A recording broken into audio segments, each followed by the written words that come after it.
Hello students, ચલો હવે આજે આપણે સ્વાધ્યાયના દાખલા ગણવાની શરૂઆત કરીએ છીએ. પહેલો દાખલો છે 8.1.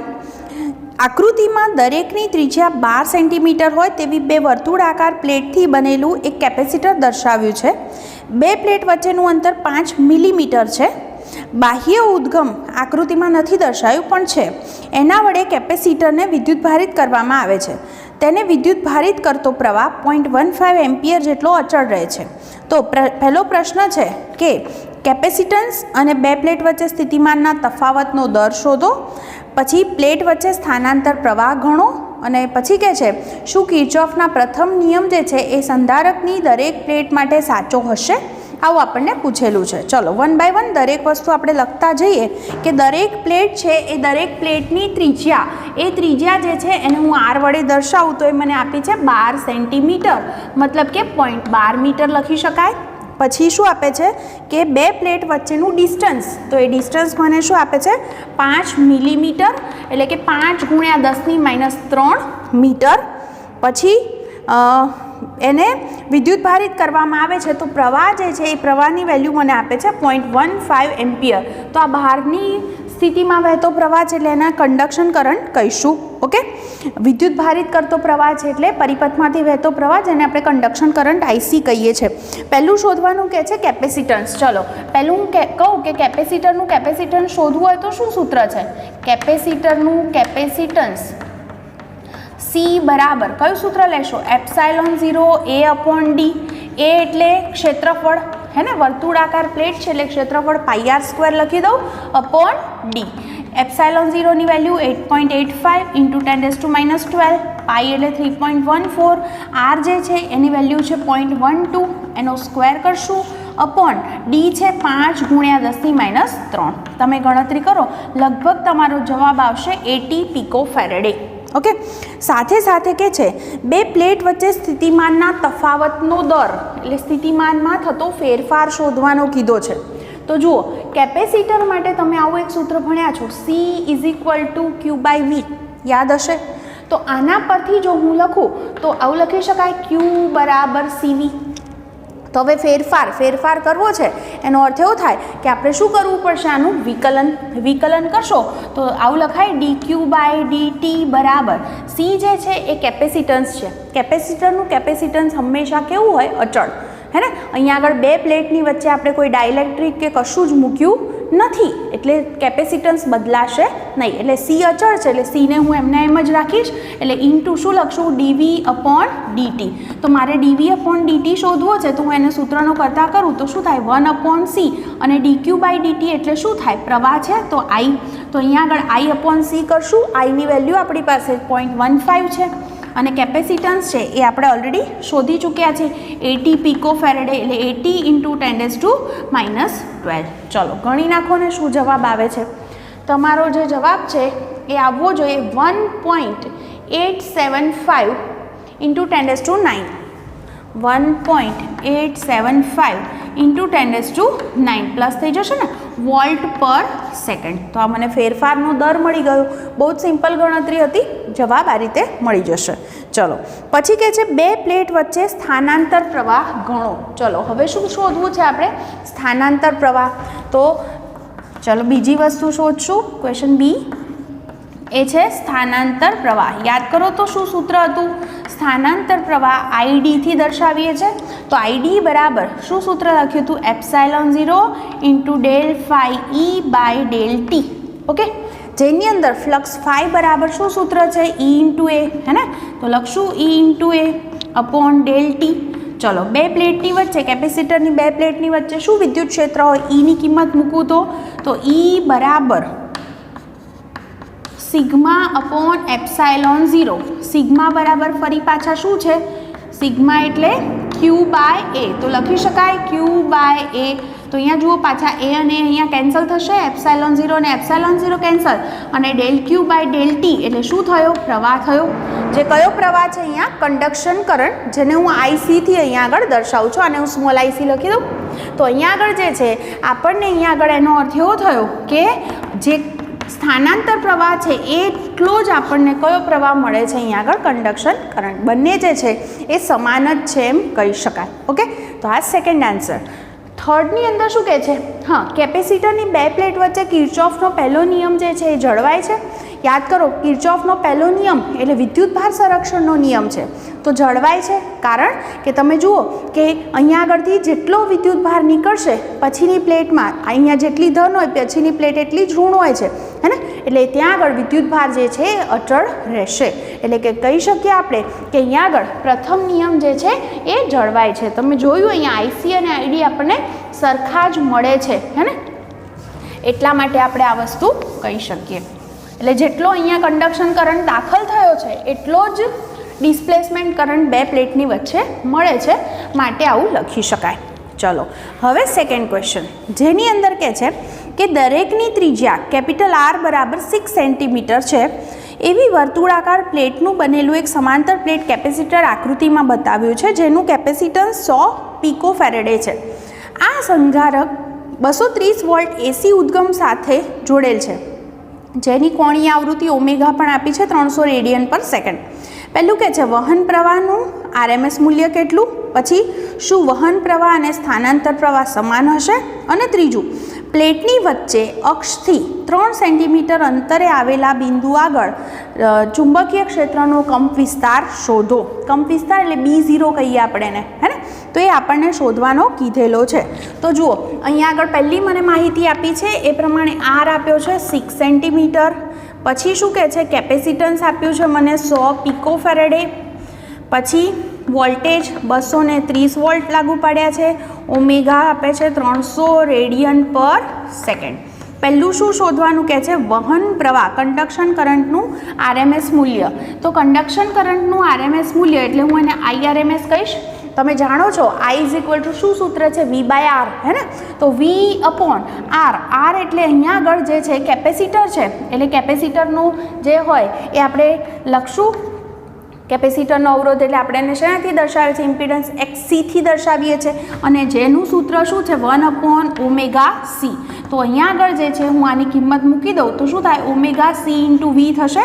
તો IRMS બરાબર ઓમેગાની વેલ્યુ 300 છે, Cની વેલ્યુ જે છે એ 100 પિકો. પિકો એટલે શું લખશો? 10⁻12. ઓકે, અને V જે છે વોલ્ટ એ 230 છે. ચલો ગણતરી કરો તો તમને કોની વેલ્યુ મળી જશે? IRMS એમ્પિયરની અંદર મળશે. શું મળે? તમારો જે જવાબ છે એ કંઈક આવો જોઈએ, 6.9 × 10⁻6 એમ્પિયર. 6.9 × 10⁻6 એમ્પિયર. ઓકે, આટલો જે છે એ IRMS મળે છે. આ જે V છે એને આપણે VRMS થી નોર્મલી દર્શાવીએ છીએ, તો એને આ VRMS જ શબ્દ લખીશ.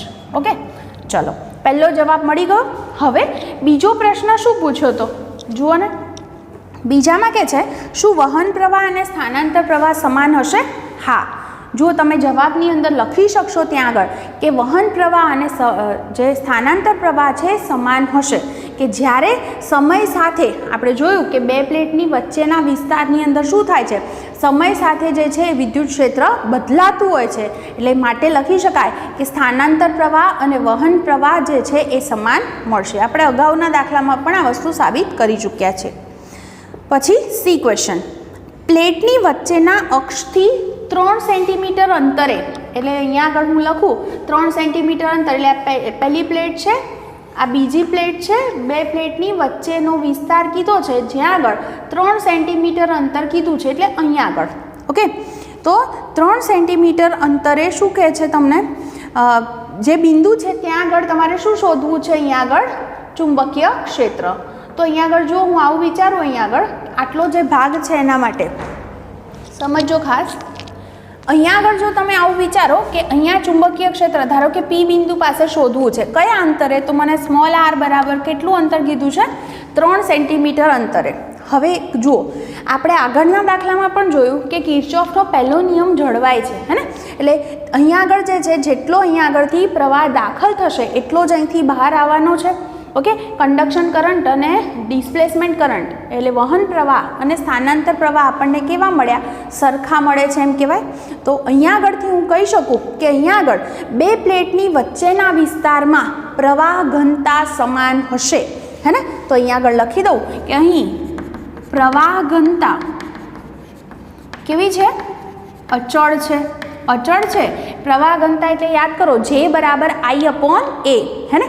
તો હું I/A લખીશ, એ કયા વિસ્તાર માટે લખીશ? આ વિસ્તાર માટે. તો બીજો I/A કયા વિસ્તાર માટે લખીશ? અહીંયા P બિંદુ આગળ. તો આ સ્થાને જ્યારે હું I/A લખું તો I ની વેલ્યુ શું છે? I/RMS જેટલી છે, ઓકે. અને ક્ષેત્રફળ શું થાય? πr². R કેટલો છે? Capital R. તો એટલો જ અહીંયા આગળ પ્રવાહ ઘનતા છે. તો અહીંયા આગળ પ્રવાહ છે, એ પ્રવાહનું નામ શું? ડિસ્પ્લેસમેન્ટ કરંટ છે.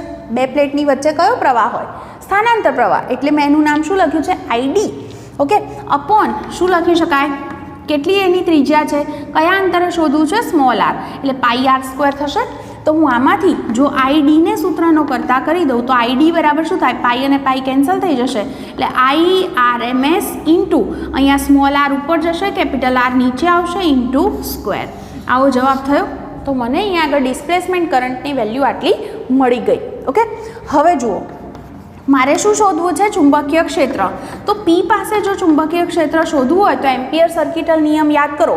સંકલન B.dl બરાબર μ0I. I એટલે કયો કરંટ આવશે? ID, ડિસ્પ્લેસમેન્ટ કરંટ, હે ને? અને સંકલન dl એટલે પરિઘ, પરિઘ એટલે 2πr. લખું આખું આવું થાય. સંકલન B.dl બરાબર μ0I. કયો લખશું? Displacement current. સંકલન dl એટલે પરિઘ થશે, પરિઘ એટલે 2πr. તો એના પરથી જો B લખું વેલ્યુ તો શું થાય? μ0ID/2πr થશે. હવે ID ની આ વેલ્યુ મૂકી દો. શું છે વેલ્યુ એની? ID બરાબર શું છે? I/RMS into R/R². બસ હવે બધી જ કિંમતો આપણે મૂકી દઈશું. ચલો, શું કિંમતો છે? μ0 એટલે 4π × 10⁻⁷. પછી I/RMS આપણે શોધ્યા છે 6.9 × 10⁻⁶. પછી અપોન 2πr. સ્મોલ r છે, સ્મોલ r 3 સેન્ટીમીટર છે, એટલે હું એને 3 × 10⁻² મીટર લખું છું. પછી અહીંયા આગળ જુઓ, R/R છે, સ્મોલ r 3 સેન્ટીમીટર છે અને કેપિટલ R 6 સેન્ટીમીટર છે. એટલે તમે સેન્ટીમીટરને મીટરમાં ફેરવ્યા વગર લખો તોય ચાલે, બે સરખા જ છે એટલે કેન્સલ થઈ જશે. તો જુઓ, બધી જ કિંમતો છે તમારી પાસે, તો તમે અહીંયા આગળ પહેલી ગણતરી કરી શકો છો, હે ને? તો આ ખરેખર મને જે મળશે એ મને B/RMS મળશે. કેમ એવું કહું છું? એનું કારણ સમજાવું.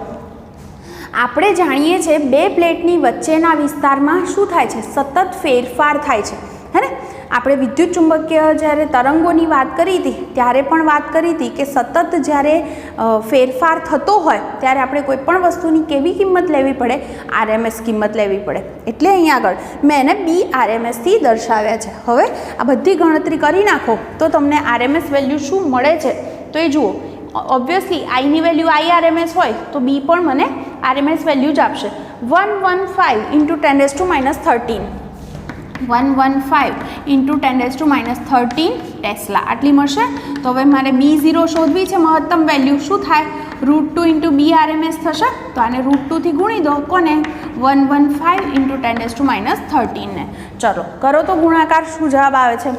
તમારો જવાબ આવો જોઈએ 1.626 × 10⁻11 ટેસ્લા.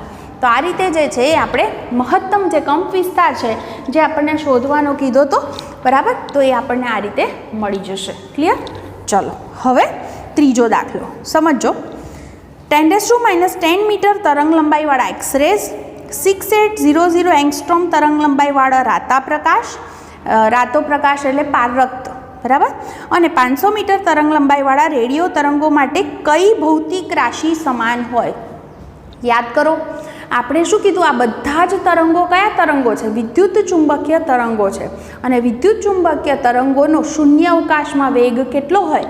પ્રકાશના વેગ જેટલો. તો લખી શકાય કે તેમની જે ઝડપ છે એ ઝડપ કેવી હશે? સમાન હશે શૂન્ય અવકાશમાં. બસ સિમ્પલ, એક જ લાઈન. પછી 8.4. એક સમતલ વિદ્યુત ચુંબકીય તરંગ છે એ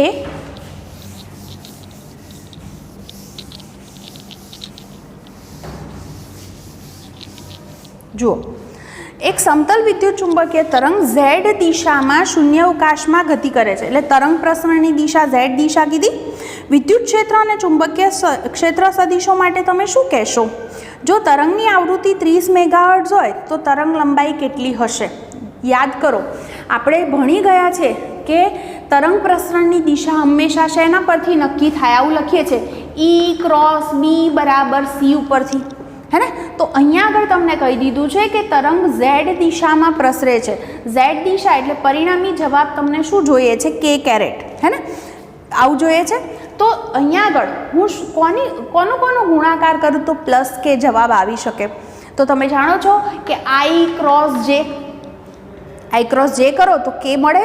તો એનો અર્થ એવો થયો કે આપણે કહી શકીએ કે વિદ્યુત ક્ષેત્રના સદિશો X દિશામાં હશે તો ચુંબકીય ક્ષેત્રના સદિશો એને લંબ Y દિશામાં હશે. તો જ પરિણામી જે છે એ તરંગ પ્રસરણની દિશા આપણને Z દિશા મળશે. તો તમે તમારા જવાબમાં આવું વાક્ય લખી શકો છો કે તરંગ પ્રસરણની દિશા E ક્રોસ B પરથી નક્કી થાય છે. અહીં તરંગ Z દિશામાં પ્રસરે છે, તે માટે વિદ્યુત ક્ષેત્રના સદિશો X દિશામાં તથા ચુંબકીય ક્ષેત્રના સદિશો Y દિશામાં દોલન કરતા હોવા જોઈએ. ઓકે, આ રીતે લખશો. અને બીજું શું શોધવાનું કીધું છે? આવૃત્તિ આપી છે અને તરંગ લંબાઈ શોધવી છે. કયું સૂત્ર લેશો? તમે જાણો છો C બરાબર ન્યુ લેમડા. તો લેમડા બરાબર શું થાય? C upon new. C એટલે 3 ગુણ્યા 10⁸ અને એને ન્યુ વડે ભાગી દો.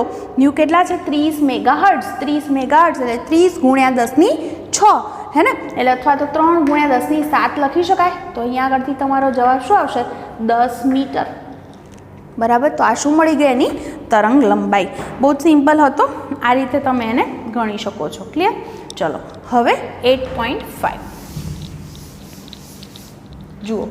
8.5 છે એની અંદર જે છે એ શું કહે છે કે એક રેડિયો 7.5 મેગાહર્ટ્ઝથી 12 મેગાહર્ટ્ઝની વચ્ચે કોઈ રેડિયો સ્ટેશનને ટ્યુન કરી શકે છે. આને અનુરૂપ તરંગ લંબાઈનો ગાળો ગણો.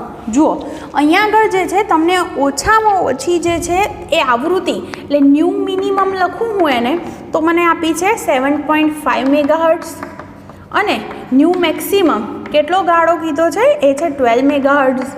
તો આના માટે મારે અનુરૂપ તરંગ લંબાઈનો ગાળો શોધવો છે.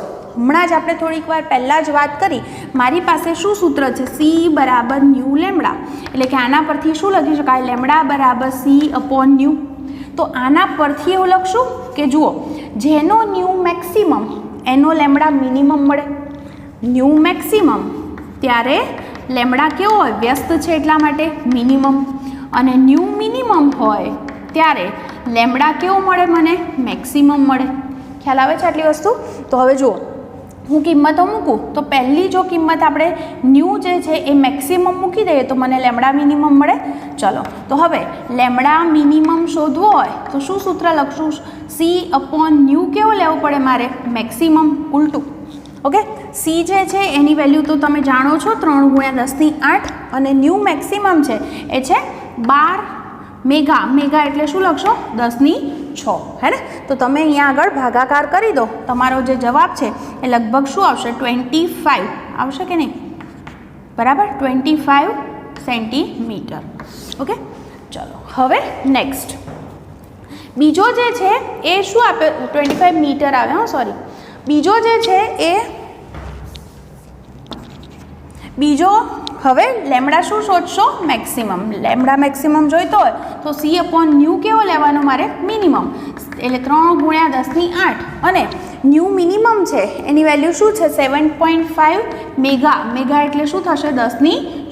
તો અહીંયા આગળ કરો ગણતરી. તમારો જવાબ લગભગ 40 મીટર આવશે. તો એનો મતલબ એમ થયો, છેલ્લે વાક્ય લખી શકાય કે તરંગ લંબાઈનો વિસ્તાર શું કહેવાય? 25 મીટરથી 40 મીટર. ઓકે, તો આ રીતે સિમ્પલ છે કે આવૃત્તિ આપી છે અને તરંગ લંબાઈ શોધવાની છે. તો આ રીતે આપણે દાખલા ગણી શકીએ. ઓકે, આટલા ખાસ પ્રેક્ટિસ કરી લેજો. પહેલો અને બીજો દાખલો ખાસ પ્રેક્ટિસની જરૂર છે, બાકી બધા તો સહેલા છે. ઓકે, બીજા નેક્સ્ટ ટાઈમ.